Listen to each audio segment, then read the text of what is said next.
All right. Well, as 2021 begins, you're in your new role that has the same duties and more, and you're now reporting to Michael Cuffey instead of Paul Howard. Correct. Did you notice any irregularities or problems with the administration of this OJJDP grant? Yes. In early March of 2021,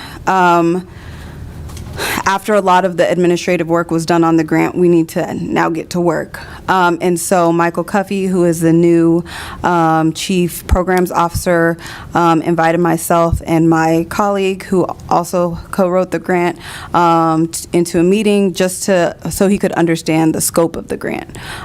In this meeting, this was the first time that he kind of mentioned that what he wanted to spend the grant on, and he articulated that he wanted to spend the grant on computers, travel, and swag. And at the time, we were saying swag, because there was a lot of rebranding going on.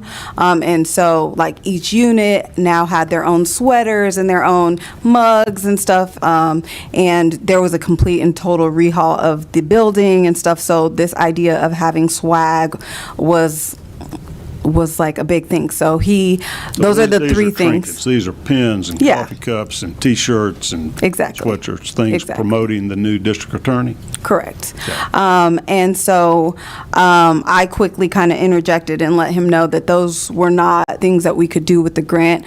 At that point, it seemed as if he hadn't read the grant narrative, and so I just wanted to educate him. I was a bit concerned, but at that point, it was the first time I had heard of it. I just tried to kind of set him straight and tell him, like, oh, we can't do that. It's really specific, and it's specific to programming. We can't buy any equipment. And that was a huge thing, because in the grant narrative, in the grant budget, it says specifically no equipment. And so his idea for wanting to get computers and even pay for travel, like, those are completely out of the scope of the grant. Okay.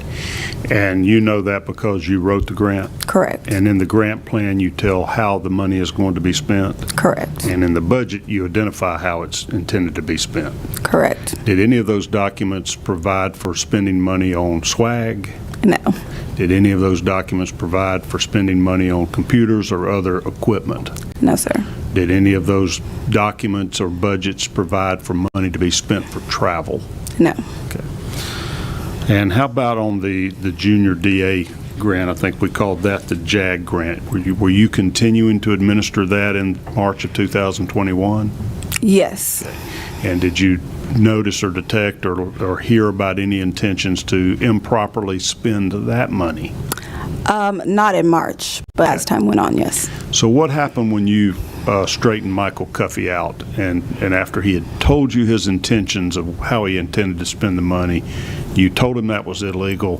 What was his reaction? Initially, he let me know that it was the employees in the DA's office call Miss Willis Madam, so he let me know that it was Madam's vision, and I basically said, okay, I understand that, but that's not what the grant says. And as the director of the grant, I wanted to make sure that I was careful and clear what the grant said. And this grant was written prior to her coming in the office. I assumed at the time that maybe they just weren't aware, but I just wanted to make him aware that that is not what the grant says. Okay. Did you hear further conversations about the misuse of the money, or did he follow your advice and not spend it on swag and travel and equipment? So initially, that was just the initial time. I continued to be persistent and to let him and everybody else know that we could not spend the grant in that manner. And he persisted to say that that was what we were going to do with the grant. In weekly meetings, we had weekly program team meetings. He would say that, so it was multiple people that heard his intentions to spend this money that way. And I was just persistent in letting him know that that was not what we could do. And I noticed as I persisted to let him know that my treatment drastically started to change. Yes, specifically from Michael Cuffey, in the form of being disinvited to meetings or being blatantly like rude, or when I said, hey, we can't do that, just staring directly into my eyes and then just walking off. And I'm like, okay. And I didn't know, if this was an intimidation factor or what was going on, but I just knew I had to stand my ground because I was, fearful of the misuse of funds. Okay. Well, so the story ends there, or did you continue your complaints? No, I continued my complaints.